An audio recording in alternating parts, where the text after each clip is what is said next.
রবীন্দ্রনাথের কথায় একটি কথাই বলি, মাটির বুকের মধ্যে বন্দি যে জল লুকিয়ে থাকে, মাটি পায় না, মাটি পায় না। আমাদের মাননীয় সাংসদ, আমি প্রথাগত সম্ভাষণে আর যাচ্ছি না, সময় ব্যয় করব না। প্রত্যেকেই গুণী, কাকে ছেড়ে কাকে ভাবি, তার কথা বলি। আমরা আমাদের সামনে দু ধরনের ব্যক্তিত্বকে দেখতে পাই।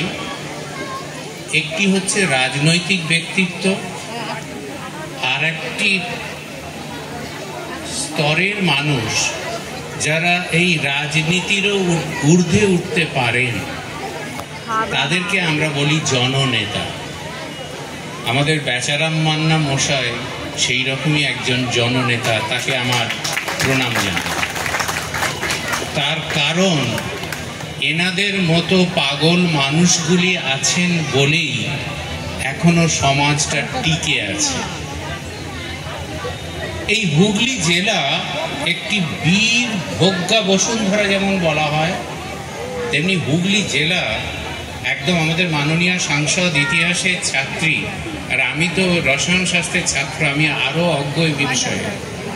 যদি ম্যাডামের জায়গা থেকে শুরু করা যায়, দেখুন কামারপুকুর পূর্ণভূমি, আরেকটু দক্ষিণ দিকে যান, তখন কিন্তু অবিভক্ত হুগলি, বীর সিংহের সিংহ শিশু।